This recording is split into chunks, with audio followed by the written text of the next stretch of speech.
Alright, YouTube. It's been about a week since I did my last monologue, so I'm going to do one here quickly. A couple things I want to go over. First and foremost, this just happened like 10 minutes ago. Donald Trump nominated who he thought would be a good Supreme Court justice. He picked Neil Gorsuch. Neil Gorsuch is a conservative to the center. He's a kind of a moderate Republican judge, in a way, you could say. People are trying to say he's a proponent of Antonin Scalia. He's like basically essentially is Antonin Scalia. And this isn't true at all. He actually did say something in his speech that I really, really liked. He said, any judge who likes the outcome of their cases is a bad judge. And this is true. And this is what Hillary didn't understand in one of the debates. I think it was the first debate against Donald Trump. They asked about the Supreme Court, and Hillary said it is the job of the Supreme Court to do what's right for the American people. But this is wrong. That is not the job of the Supreme Court. The job of the Supreme Court is to interpret the Constitution. Completely different than doing what is right or wrong, which essentially is nothing but a morality scale. And we all have different types of morality based on our personal beliefs and decisions. He is Neil Gorsuch. They're looking at him in the Hobby Lobby case, Burwell versus Hobby Lobby, and when that case was about was that the Obamacare mandate that employers had to provide birth control to their employees. And the court found that this is not the case. The religious liberty freedom says that Hobby Lobby does not have to do that. And this caused a lot of progressives to freak out. This also caused a lot of, Democrats and liberals to freak out. I find it really ironic and really hypocritical that they believe in supposed individual freedom, except at the expense of, except at the expense of religious liberty. For instance, as an example I give, it's alright for a gay person to get married wherever they want, but a baker or a church who feels that that is against their belief, they get forced to have to either bake them goods or have that marriage happen at their church, and that is wrong. If you believe in individual liberty at one aspect of the scale, you have to agree with it on both sides, and I believe there should be individual liberty. Another reason why I brought this up is because this also was an issue with Mike Pence when he was governor of Indiana. His religious liberty laws. People said he was a homophobe and he was a bigot and a demagogue and all this stuff like that. But then again, that was also the hypocrisy of the progressive ideology. That it's only individual liberty if it adapts, if it aligns themselves to their narrative of the proper political ideology that should be the dominant one in America. So Neil Gorsuch's opinion on the matter of Hobby Lobby, I think, was justified. I think was rightly just. I think he did a good job. I think he will do a good job if approved for Supreme Court justice. I think he will be.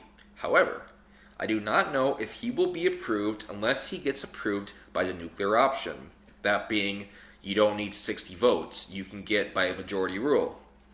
Harry Reid incorporated the nuclear option in 2013 when he wanted to get Obama's cabinet members adopted into their cabinet positions, but bypassing the filibuster and bypassing all types of Senate protocols and regulations.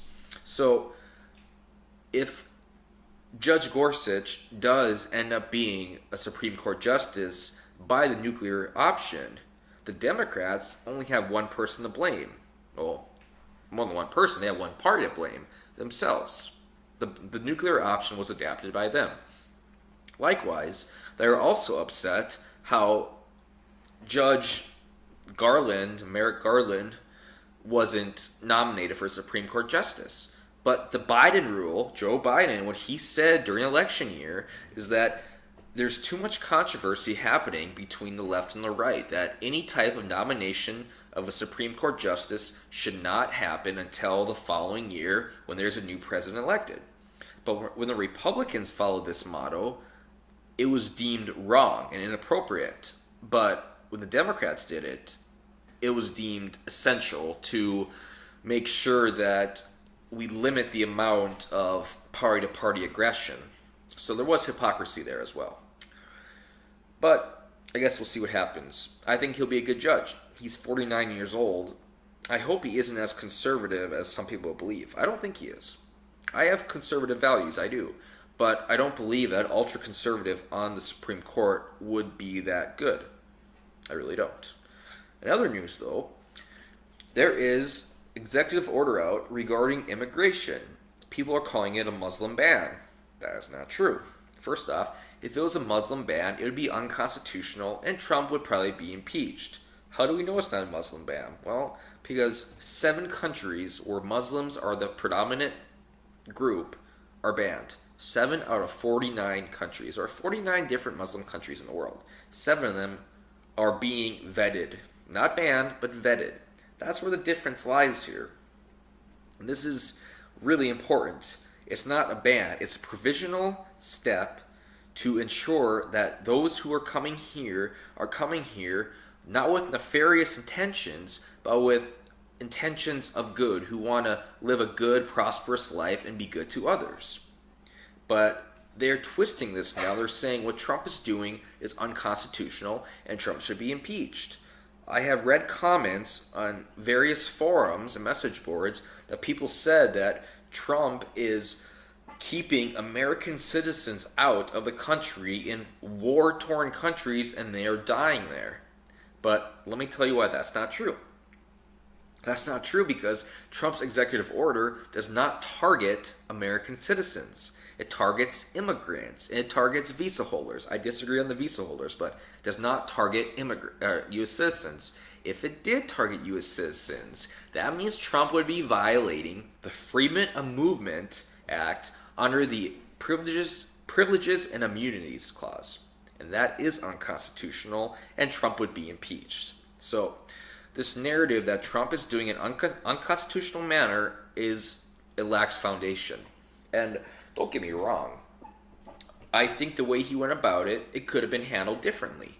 I do not like, as I said earlier, the visas. Those who have visas are being held. I don't really like that. I think if they went through all their vetting already, they should not have to go through it again. However, you cannot compare that to a complete ban on religion. It lacks foundation. There is no credence to that aspect. There is no credence to that notion.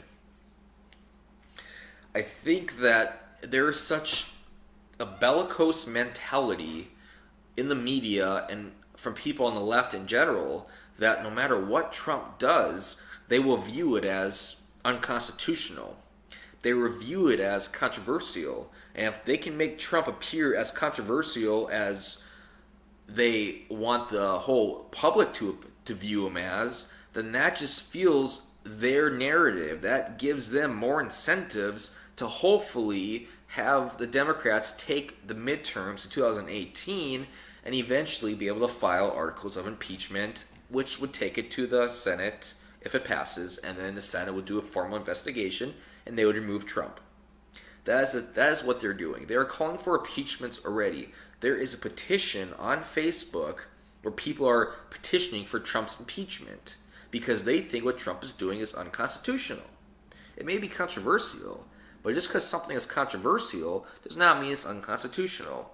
He's not going to get impeached by something of this caliber. It's not going to happen like that. And you can say he's full of avarice. You could say he's doing this just for himself because he's on his high horse. It doesn't matter what you think of him.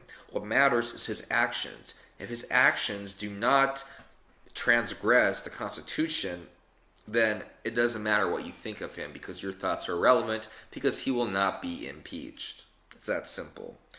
But what we can say about Trump is he is hauling ass. This first week in office he has done was very impressive. He did sign, I think, 7 executive orders and 7 memorandums, but he also is going to Dakota Access Pipeline going. He's getting the Keystone Pipeline going. He did a memorandum that he wants or Obamacare will be soon repealed. He said he wants a plan to defeat ISIS within 30 days. He wants to beef up cybersecurity. I mean, there is a lot of actions he is doing. He is doing more in his first 7 to 10 days than Obama did in his first 4 years. And people are saying Obama 8 years, but let's give Obama some credit. I mean, he did fundamentally change America like he said he was going to do. Sure, he did it in a destitute manner, not really adhering to American liberty and sovereignty, but I think that people are upset over Trump because he is controversial and he is a change to the norm, to the normality of the U.S. They don't like that. And the media is really filling that narrative. I mean, they're really, really saying Trump should be impeached, and people are jumping on the bandwagon because they believe everything the media tells them. CNN is dying. MSNBC is dying. Fox News is growing, but Fox News should not be trusted as much as CNN and MSNBC. They're all the same pretty much. They both milk their stories to their audience. The difference is that the liberal media is far more vast than the conservative media. The liberal media, you have MSNBC, you have CNN, you have Huffington Post, you have NBC, you have ABC, you have CBS, you have CBC? I don't know, one of the two. And for the right, you have Fox News. So there is some of that, but overall, it was a hell of a week for Trump. He got a lot done. He did some controversial things. One of them I don't like is the visas, but nothing he did is unconstitutional. He will not be impeached. His choice for Neil Gorsuch as Supreme Court Justice is a great pick. I think he will get confirmed. I do not know if the Senate will confirm him by 60 votes or by the nuclear option. Either way, it's pretty much guaranteed that he will be the next Supreme Court Justice. And I'm done.